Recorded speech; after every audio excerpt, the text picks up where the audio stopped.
For years, my family treated me like dirt and a tea. My sister's dream wedding. They humiliated me one last time by giving me scraps while calling me worthless until the moment I stood up to leave. And the groom's eyes went wide with horror as he whispered, "Boss." And suddenly, my mother and sister realized that they had made the biggest mistake of their lives in front of every important person they knew. My name is Elena Martinez, and for 28 years, I lived in the shadow of perfection. My sister Isabella was everything our family wanted: beautiful, charming, and blessed with the kind of effortless grace that made everyone fall in love with her. She was the golden child, the one who could do no wrong, while I was just Elena, the quiet one, the disappointment, growing up in our sprawling family estate in California. The differences between us were painted in stark contrast. Isabella got the master bedroom with the ocean view while I was relegated to the small room overlooking the gardener's shed. She received a brand new BMW for her 16th birthday. I got a lecture about responsibility and a bus pass. Every achievement I managed was overshadowed by something spectacular Isabella had done. "Why can't you be more like your sister?" became my mother's favorite refrain. Margaret Martinez, socialite extraordinaire and queen of passive-aggressive comments, never missed an opportunity to remind me of my shortcomings. My father, Richard, was too busy building his real estate empire to notice either of his daughters most of the time, but when he did, his pride was reserved entirely for Isabella. The pattern continued through college. Isabella studied fashion design at a prestigious private university, fully funded naturally. I worked 3 jobs to put myself through state school, studying business and computer science, while living off ramen noodles and determination. When Isabella dropped out junior year to pursue modeling, it was called Aunt following her dreams. When I suggested taking a semester abroad, I was told it was an unnecessary expense. But I had a secret. While my family saw me as the failure, the awkward daughter who never quite measured up, I was quietly building something extraordinary. It started in my dorm room with a simple idea. What if there was a better way to connect freelancers with clients? What began as a college project grew into something bigger, something that would change everything. Talent Bridge was born out of frustration and necessity. I'd watched countless talented people struggle to find work while businesses desperately searched for skilled freelancers. The existing platforms were clunky, expensive, and unfair to both sides. I knew I could do better. While Isabella was posting Instagram photos from fashion weeks and charity galas, I was coding 18-hour days, living on coffee and pure determination. My tiny apartment became mission control for what would eventually become one of the fastest-growing tech companies in the country. I learned everything: programming, marketing, finance, legal structures. Every rejection from investors, every sleepless night, every moment of doubt only fueled my determination. The breakthrough came when a major corporation used Talent Bridge to find developers for a critical project, saving them millions in weeks of recruitment time. Word spread like wildfire through Silicon Valley. Venture capitalists who had dismissed my emails began calling. Tech magazines that had never heard of Elena Martinez suddenly wanted interviews, but I kept it quiet, painfully quiet. You see, every family gathering was a reminder of my place in the hierarchy. Isabella would regale everyone with stories of her latest photo shoot or the celebrities she'd met at some exclusive event. She had recently started dating Marcus Thompson, a handsome architect from a good family, and our parents couldn't have been more thrilled. He was everything they wanted in a son-in-law: successful, charming, from the right background. Meanwhile, when asked about my work, I'd simply say I was doing some consulting in tech. It wasn't technically a lie, but it wasn't the whole truth either. The whole truth was that Talent Bridge was being valued at over $200 million and I owned 70% of it. The whole truth was that Marcus Thompson's architecture firm was one of our biggest clients and he reported directly to me through our platform. Marcus had no idea. To him, I was just Isabella's awkward little sister who worked with computers. We'd exchanged maybe 50 words total across 2 years of family gatherings. He was always polite but distant, his attention understandably focused on my radiant sister. The engagement announcement came during Christmas dinner. Naturally, Isabella had orchestrated the entire evening like a Broadway production, complete with champagne, photographer, and our mother's tears of joy. Marcus. He had proposed with a ring that probably cost more than most people's cars, and the wedding planning began immediately. It's going to be the event of the season, Isabella gushed, scrolling through Pinterest boards on her phone. While we sat in the family room, 300 guests, the country club, a 10-piece orchestra. Marcus knows everyone who matters in the city. I smiled and nodded appropriately, offering to help where I could. Of course, my offers were politely declined. Isabella had already chosen her maid of honor, her best friend from modeling, her bridesmaids, 6 of her closest friends, and even the flower girl, our cousin's daughter. There wasn't really a place for me in the wedding party, but I would be invited to sit with the family. Naturally, the months leading up to the wedding were filled with dress fittings. I wasn't included in venue visits. I wasn't invited to and constant updates about details I had no input on. Isabella's world was expanding into something magnificent while I remained on the periphery watching. During this time, Talent Bridge was exploding. We just closed a Series B funding round that valued the company at over $400 million. I was being featured on magazine covers, speaking at conferences, and building a team of over 300 employees. But at family dinners, I still sat at the kids' table. Metaphorically speaking, the irony wasn't lost on me. Marcus' firm, Thompson & Associates, had become one of our platform success stories. They'd found over 60 freelance architects, designers, and project managers through Talent Bridge, scaling their business by 300% in 18 months. Marcus himself had praised the platform in industry publications, calling it revolutionary and the future of professional networking. He had no idea he was complimenting his future sister-in-law. The morning of Isabella, his wedding dawned perfect and golden like everything else in her life. The country club was transformed into a fairy tale setting with white roses and crystal everywhere. I arrived early wearing a simple navy dress I bought off the rack, a stark contrast to the designer gowns that would fill the venue later. As family, I was supposed to get ready with the bridal party, but space was limited in the bridal suite. So, I found myself in a small side room doing my own hair and makeup while listening to the laughter and champagne toasts from next door. "Elena," my mother called out around noon, "come help with the seating arrangements. We've had some last-minute changes." The seating chart was a masterpiece of social hierarchy, and I found myself relegated to table 12, far from the family table, squeezed between my great-aunt, who couldn't hear very well, and some distant cousins I'd met twice. Meanwhile, Isabella's influencer friends occupied prime real estate near the head table. "I think there might be a mistake," I said carefully, pointing to my name in the far corner of the chart. My mother barely looked up from her clipboard. "No mistake. We needed room for Marcus's important business associates at the family table.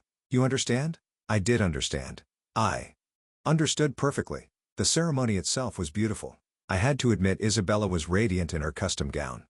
And Marcus looked genuinely happy. I watched from my designated spot in the back rows as they exchanged vows, promising to love and support each other through everything life would bring.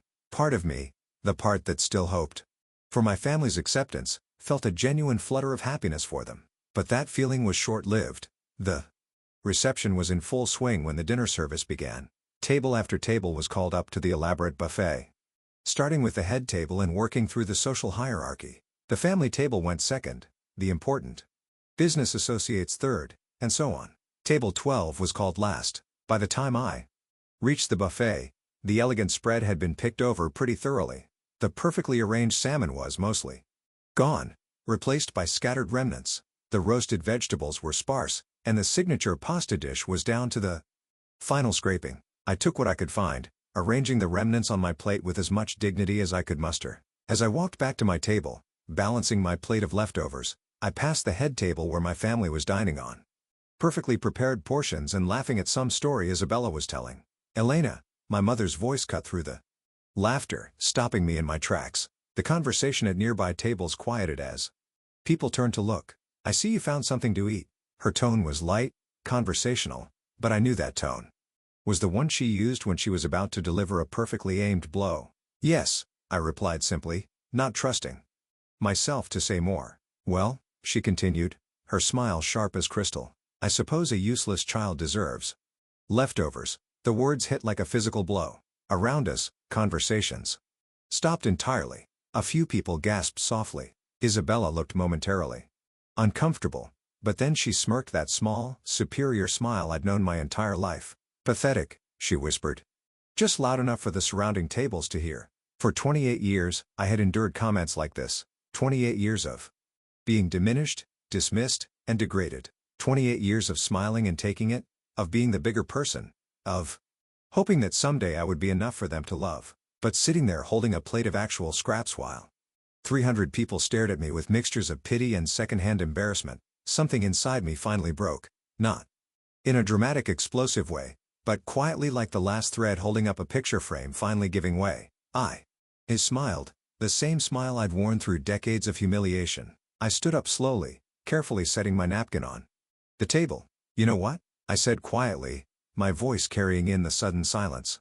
"You're absolutely right." And I turned to leave, had made it perhaps 10 steps toward the exit when I heard Marcus's voice behind me, sharp with shock and something that sounded like panic. Boss, what are you doing here?" The word hung in the air like a bomb that hadn't exploded yet. I stopped walking, my back still to the head table, and closed my eyes for just a moment. When I opened them and turned around, the entire reception had fallen into the kind of silence that feels loud. Marcus was staring at me, his face a mixture of recognition and dawning horror. He had gone completely pale, his champagne glass frozen halfway to his lips. "Boss," Isabella's voice was barely a whisper. "What did you just call my sister?" The 300 guests seemed to lean forward, collectively, sensing drama, but not yet understanding its magnitude. My mother's face had gone through several color changes, settling on a sickly gray-green. My father, for the first time in years, was giving me his complete attention. I looked at Marcus, really looked at him. This man who was about to become my brother-in-law, who had been dating my sister for 2 years, who had never bothered to learn what I actually did for a living. "Hello, Marcus," I said calmly. "I think we need to talk." You're Martinez," he stammered, using the initials I went by professionally. "You're the founder of Talent Bridge." "I am, but you're Isabella's sister. You work with computers." "I do work with computers, among other things." The murmur started at the tables closest to us and rippled outward like a wave. People were pulling out phones, undoubtedly Googling my name. Within moments, the whispers began. "Talent, that's the company that was just valued at. She's on the Forbes 30 Under 30 list. Didn't she just speak at that tech conference in San Francisco?" Isabella was staring at me like I was a stranger. "Elena, what is going on?" I walked back toward the head table and the crowd parted like the Red Sea. Every step felt surreal, like I was walking through someone else's life. When I reached Marcus, he actually stood up, the gesture so automatic it was clearly professional habit. "Ms. Martinez," he said formally, and the use of my last name, our last name, sent another ripple of shock through the crowd. I had no idea. I never realized that your fiancé's sister was your biggest client. I finished for him. Yes, I gathered that what happened next was perhaps the most surreal 10 minutes of my life. Standing there in my simple navy dress, surrounded by 300 people, in wedding finery, I found myself giving an impromptu explanation of the professional relationship that Marcus and Isabella and the rest of my family had never bothered to learn about. "Talent Bridge has been working with Thompson and Associates for 18 months, I said, addressing the crowd as much as my family. "Marcus, you've personally used our platform to find 63 freelancers, including the entire design team for the Riverside Complex project." Marcus nodded mutely, still looking like he'd seen a ghost. "In fact," I continued, pulling out my phone, "I have your email from last Tuesday right here. You were thanking our platform for helping you land the Morrison Hotel contract. You called our service absolutely essential to your company's success." I looked up at Isabella, who was gripping her champagne glass so tightly, I was worried it might shatter. "Your fiancé's architecture firm has paid my company over $400,000 in fees over the past year and a half. We've been directly responsible for at least 60% of his business growth." The silence was deafening. Someone's phone buzzed. A server dropped a spoon somewhere in the back of the room, and it clattered like thunder. My mother found her voice first, though it came out as barely more than a croak. "Elena, is this some kind of joke?" I almost laughed. After 28 years, she thought this was a joke. "No, Mom, it's not a joke. Talent Bridge is currently valued at $437 million. I own 70% of it. I have 312 employees across 6 offices. Last month, I was invited to speak at the World Economic Forum about the future of work." I paused, looking around at the sea of faces staring back at me, but apparently none of that matters as much as the fact that I got to the buffet table last. What followed was chaos of the most refined sort, the kind of chaos that happens when wealthy people realize they've made a catastrophic social error in front of witnesses. My mother immediately went into damage control mode, her voice taking on that bright fake tone she used when she was trying to smooth over social disasters. Well, of course we knew Elena was doing well with her little computer business. She laughed, the sound sharp and desperate. We're so proud of our daughters, both of them. Elena, darling, come sit with the family. We can make room. But it was too late for that. Way too late. Marcus was still staring at me like I might disappear if he blinked. Miss Martinez, Elena, I need to apologize. I had no idea that you were, if I had known what? I asked quietly. If you had known what? That I was successful, that I was important, would that have changed how you treated me? He opened his mouth, then closed it again. We both knew the answer. Isabella finally found her voice, and when she did, it was shrill with panic and something that might have been embarrassment. Elena, why didn't you tell us? Why didn't you say anything? It was such a perfect question, so perfectly revealing of everything that was wrong with my family dynamics. I looked at her, really looked at her in her perfect dress, with her perfect hair, surrounded by her perfect wedding? When? I asked simply, when would I have told you? During the family dinners where you talked for hours about your modeling shoots while everyone listened with rapt attention? During the holidays where every conversation was about your achievements, your boyfriend, your plans? When exactly was I supposed to interrupt the Isabella show to mention my little computer business?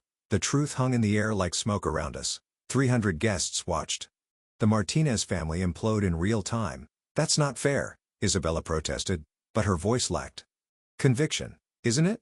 I turned to address the whole family now. My parents, my grandparents, my aunts, and uncles who had watched this dynamic play out for decades. When was the last time any of you asked me about my work? Really asked, not just how are things going before immediately changing the subject? Silence. When was the last time you asked about my life? My dreams? When was the last time any of you treated me like I mattered? More silence. My father, who had been uncharacteristically quiet through all of this, finally spoke up. His voice was carefully controlled, but I could hear the calculation behind it. Elena, we had no idea you were. We didn't realize the scope of your success. Perhaps we should discuss this privately. Of course, now that they knew I was worth something, now they wanted to discuss it privately. Now they wanted to manage the situation. But I was done being managed. Standing there in the center of that reception hall, surrounded by crystal and flowers and the wreckage of my family's assumptions, I realized I had a choice to make. For 28 years, I had chosen to stay. I had chosen to endure. I had chosen to hope that someday, somehow, I would be enough for them. But I wasn't the same person who had walked in here with a plate of scraps. That person was gone, replaced by someone who finally understood her own worth. You know what the saddest part is? I said, my voice carrying clearly through the silent room. I spent my whole life trying to earn your love and respect. I thought if I just worked hard enough, achieved enough, became successful enough, you would finally see me. I looked at each of them in turn. My mother with her social climbing and cruel words. My father with his selective attention. Isabella with her thoughtless cruelty. But the truth is, you never saw me at all. You saw what you expected to see. The failure, the disappointment, the useless child. And even now, even knowing what I've accomplished, you're not proud of me. You're just embarrassed that you got it wrong in front of all these people. My mother started to protest, but I held up a hand. Please don't make it worse with lies. I turned back to Marcus, who was still standing there looking shell-shocked. Congratulations on your wedding, Marcus. I hope you and Isabella will be very happy together. Just so you know, Thompson & Associates has been one of our most valued clients. I'll make sure the transition team handles your account personally going forward. Transition.team? He asked weakly. I won't be your primary contact anymore. Conflict of interest, you understand? I started walking toward the exit again, and this time, no one tried to stop me. But as I reached the edge of the dance floor, I heard Isabella's voice, smaller and more vulnerable than I'd ever heard it. Elena, wait. I stopped but didn't turn around. I'm sorry, she said, and for the first time, she sounded like she meant it. I'm really, really sorry. I closed my eyes for a moment, feeling the weight of all those years, all those small cruelties and casual dismissals. Part of me wanted to turn around, too. Accept the apology to try one more time. But I was tired, so incredibly tired of being the one who forgave, who understood, who made excuses for their behavior. I know you are, I said without turning around. But sorry doesn't undo 28 years, Isabella. Sorry doesn't make me forget what you all really think of me. And with that, I walked out of my sister's perfect wedding and into the rest of my life. The evening air was cool against my face as I stepped outside the country club. The parking lot was filled with luxury cars and valets were scurrying around, managing the overflow from the reception. I stood there for a moment, breathing deeply and trying to process what had just happened. "Excuse me, are you Elena Martinez?" I turned to find a man approaching from the valet stand. He was tall with dark hair and kind eyes, wearing a navy suit that looked expensive but not flashy. There was something familiar about him, but I couldn't place it. "Yes," I said cautiously. After what had just happened inside, I wasn't sure I was ready for another confrontation. "I'm David Chen," he said, extending his hand with a warm smile. "I was inside for the reception. I'm a friend of, well, I was supposed to be a friend of the groom, but after what I just witnessed, I'm not sure how I feel about that." I shook his hand, still trying to place him. "Do we know each other?" "We've corresponded by email quite a bit, actually. I run Chen Digital Marketing. We've been using Talent Bridge for about 8 months now." Recognition dawned.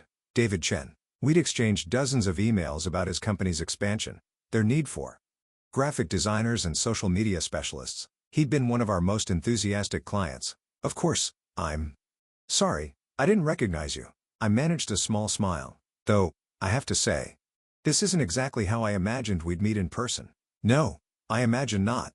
His expression was serious. "Now, I have to tell you, what I just saw in there was absolutely appalling.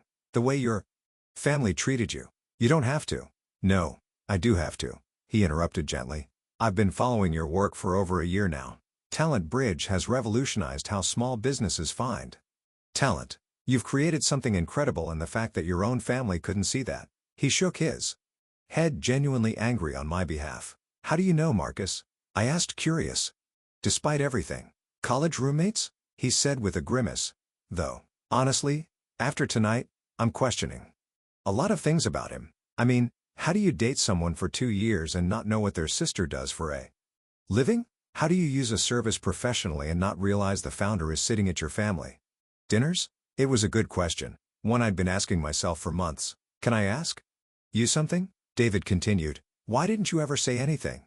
I mean, you could have mentioned it at any point." I considered the question, the same one Isabella had asked inside. "Would you believe me if I told you I tried?" "Not directly, but I tried to share my successes with them. Every time I started to talk about work, about Talent Bridge, about what we were building, their eyes would glaze over. They'd change the subject or make some comment about me playing with computers or just start talking about Isabella's latest photo shoot." I looked back at the country club where the reception was undoubtedly continuing despite the drama. After a while, I stopped trying. It became easier to just let them think what they wanted to think. And honestly, there was a part of me that wanted to see how long it would take for them to figure it out on their own. How long it would take for them to ask a single meaningful question about my life. How long did it take? 2 years. And they only found out by accident. David was quiet for a moment, processing this. That must have been incredibly lonely. The simple observation, delivered with such genuine empathy, nearly undid me. Of all the things people might have said about what had just happened, he'd identified the core of it. It had been lonely, devastatingly, crushingly lonely. It was, I admitted, my voice barely above a whisper. "Listen," David said after a moment. "I know this is probably the last thing you want to think about right now, but I'm supposed to be staying at a hotel about 10 minutes from here. There's a nice bar in the lobby, very quiet. Would you like to get a drink and decompress from all this?" I almost said no. It had been the most emotionally exhausting day of my life, and the smart anything would have been to go home, order takeout, and try to process everything that had happened. But looking at David, seeing the genuine concern in his eyes, I realized I didn't want to be alone. "Not tonight." "Actually," I said, "that sounds perfect." The hotel bar was everything he'd promised. Quiet, dimly lit, with comfortable leather chairs and a bartender who seemed to understand the value of discretion. We found a corner table away from the few other patrons. And David ordered a scotch while I opted for wine. "So," he said, "once our drinks arrived, I have to admit, I'm curious about something. Talent Bridge is incredibly successful. You're worth hundreds of millions of dollars. Why were you even at that wedding? Why subject yourself to that kind of treatment?" It was a fair question and one I'd been asking myself for months leading up to Isabella's wedding. Family is complicated, I said finally. No matter how successful you become, no matter how much you achieve, there's still this part of you that wants the people who raised you to be proud of you, to love you, even when they treat you like garbage, especially then. I took a sip of wine, considering how to explain something I wasn't sure I understood myself. I kept thinking that if I just proved myself enough, if I just achieved enough, they would see me differently, that one day I would wake up and be the daughter they wanted, instead of the disappointment I'd always been. But they never saw your achievements, no. And the crazy part is, I made it easy for them not to see. I didn't put my name on press releases. I used my initials professionally. I kept a low profile. Part of it was strategic. I didn't want the attention, but part of it was, I don't know, shame, maybe. David leaned forward, his expression intense. Shame about wanting their approval so badly, about still caring what they thought when it was obvious they didn't care about me. We sat in comfortable silence for a while, the weight of the day settling around us. Finally, David spoke again. Can I tell you something? I've been running my company for 5 years now. I've worked with hundreds of platforms and service providers. But Talent Bridge is different. It's not just about the technology, though that's impressive enough. It's about the philosophy behind it. What do you mean? You built something that empowers people. Freelancers who were struggling to find work, small businesses that couldn't afford big recruitment agencies. You created opportunities for people who were overlooked by traditional systems. He paused, studying my face. Maybe that's because you knew what it felt like to be overlooked. The observation hit me like a physical blow. I had never made that connection before, but he was absolutely right. Every feature we'd built into Talent Bridge, every policy we'd implemented, every decision we'd made had been informed by my own experiences of being underestimated and dismissed. I never thought about it that way, I admitted. Well, maybe you should. Because what happened tonight, that wasn't about you not being good enough. That was about them being too small-minded to recognize greatness when it was sitting right in front of them. We talked until nearly midnight, our conversation ranging from business philosophy to family dynamics to the strange turns life can take. David was easy to talk to with the kind of sharp intelligence that I'd learned to appreciate in the business world, but he had never expected to find in someone connected to my family's social circle. I have to ask, I said as we were finishing our second round of drinks, how did you end up friends with Marcus? You seem different. David laughed. A self-deprecating sound. College roommate situation.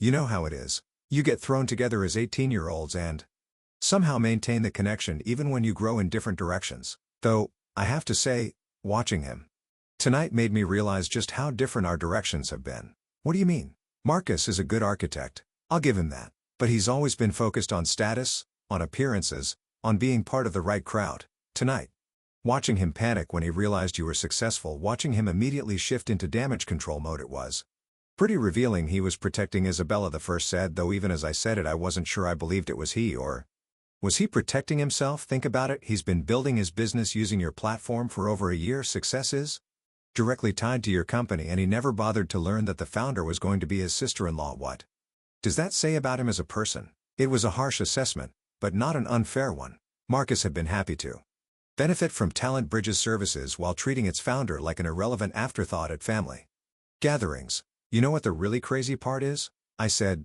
swirling the wine in my glass. I actually liked him. Before tonight, I thought he was good for Isabella. He seemed to genuinely care about her, and she was happy. Maybe he does care about her, but caring about someone doesn't excuse willful ignorance about their family. And it certainly doesn't excuse standing by while your future mother-in-law humiliates your future sister-in-law in front of 300 people. The truth of that statement settled over me. Marcus hadn't just failed to recognize my professional success, he'd failed to stand up for me as a person. Even if he'd thought I was just Isabella's sister who works with computers, I was still going to be family. The way I'd been treated tonight should have bothered him on a basic human level. I think I said slowly, I've been making excuses for all of them for a very long time. Probably because you're a fundamentally decent person who assumes other people are too, David observed. It's actually one of the things that comes through in your business philosophy. Talent Bridge succeeds because it assumes the best in people, that freelancers want to do good work, that businesses want to treat people fairly, and sometimes that assumption is wrong. Sometimes. But that doesn't mean you should stop making it. It just means you should be more selective about who deserves the benefit of the doubt. As David walked me to my car, a modest sedan that probably cost less than Isabella's shoes, my phone rang. The caller ID showed Isabella's name, and for a moment, I considered letting it go to voicemail. "Answer it," David encouraged. "You'll always wonder what she wanted to say." I accepted the call and put it on speaker Daline. Isabella's voice was small, shaky. "Elena, please don't hang up. I'm here. God, I don't even know where to start. The reception is basically over. Half the guests left after you did. Mom is locked in the bathroom crying. Dad is furious. And Marcus?" She trailed off. "What about Marcus? He's been pacing around asking everyone if they knew. If they knew about Talent Bridge, about how successful you are. He keeps saying he feels like an idiot that he should have known." "He should have known," I said.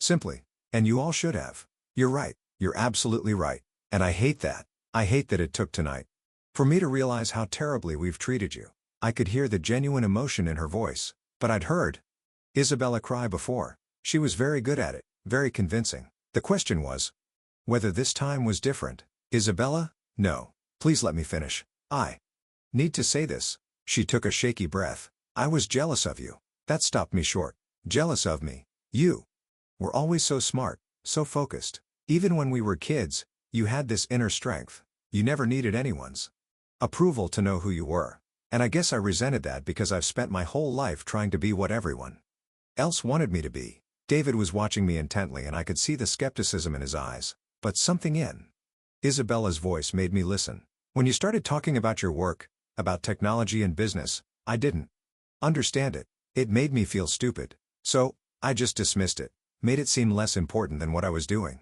And Mom and Dad went along with it because my stuff was easier to understand, easier to brag about too.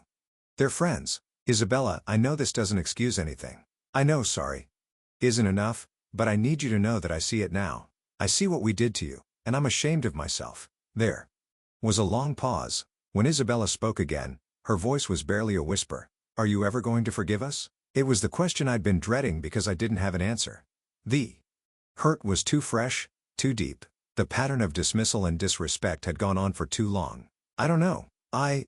It's it. Honestly, I really don't know." After I hung up with Isabella, David and I stood in the parking lot for a moment, processing the call. "What are you thinking?" he asked. "I'm thinking that this is the most honest conversation I've ever had with my sister. And I'm also thinking that it might be too little, too late, maybe, but at least now she sees it. That's something. Is it though? Is recognition without change actually worth anything?" It was a question that would haunt me for weeks to come. Over the next few days, my phone rang constantly. Isabella called twice more. My parents called several times. And even Marcus reached out to apologize and ask if there was anything he could do to make things right. I didn't answer most of the calls. The business world meanwhile had taken notice of the wedding incident. Someone had posted about it on social media. And as this story quietly slips away into the shadows of your mind, dissolving into the silent spaces where memory and mystery entwine, understand that this was never just a story. It was an awakening, a raw pulse of human truth, wrapped in whispered secrets and veiled emotions. Every word a shard of fractured reality. Every sentence a bridge between worlds seen and unseen, between the light of revelation and the dark abyss of what remains unsaid. It is here in this liminal space that stories breathe, their most potent magic stirring the deepest chambers of your soul, provoking the unspoken fears, the buried desires, and the fragile hopes that cling to your heart like fragile embers. This is the power of these tales, these digital confessions, whispered into the void, where anonymity becomes the mask for truth, and every viewer becomes the keeper of secrets too heavy to carry alone. And now that secret, that trembling echo of someone else's reality becomes part of your own shadowed narrative, intertwining with your thoughts, awakening that undeniable curiosity, the insatiable hunger to know what lies beyond. What stories have yet to be told? What mysteries hover just out of reach, waiting for you to uncover them? So hold on to this feeling, this electric thread of wonder and unease, for it is what connects us all across the vast unseen web of human experience. And if your heart races, if your mind lingers on the what-ifs and the may, then you know the story is done. Its work, its magic has woven itself into the fabric of your being. So before you step away from this realm, remember this. Every story you encounter here is a whispered invitation to look deeper, to listen harder, to embrace the darkness and the light alike. And if you found yourself lost, found yourself changed even slightly, then honor this connection by keeping the flame alive. Like this video if the story haunted you, subscribe to join the fellowship of seekers who chase the unseen truths, and ring the bell to be the first to greet the next confession, the next shadow, the next revelation waiting to rise from the depths. Because here we don't merely tell stories, we summon them. We become vessels for the forgotten, the hidden and the unspoken. And you, dear listener, have become part of this sacred ritual. So until the next tale finds you in the quiet hours, keep your senses sharp, your heart open, and never stop chasing the whispers in the silence. Thanks for watching. Take care. Good luck. After listening to today's story, perhaps it has raised some new questions in your mind, or maybe it has brought back some old memories. Every day on Reddit, new experiences and moments create fresh stories, and they connect all of us. Everyone has their own unique journey in life, and we all try to understand the world in our own way. These kinds of moments remind us that we are all human, sometimes happy, sometimes sad, and always learning something new. If you enjoyed this story, feel free to share it with your friends. Your thoughts and feedback are always valuable to us, as they motivate us to create even better content. Every story has its own unique angle, and our goal is to understand everyone's perspective and make our content diverse and relatable. Stories like these help us realize that life's journey is different for everyone, and by hearing other stories, we learn something new. You can also share your own stories with us. Your experiences are valuable to us as well. And if you enjoyed this video, please leave your feedback. We aim to create content that brightens your mind and gives you new ideas every time. If you've already seen this video before, your feedback is still important.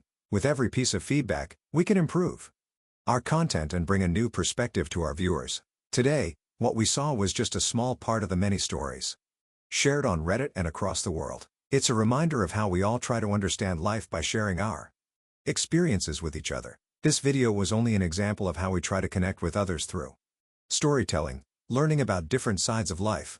We hope to continue sharing such stories that help us all learn and grow together.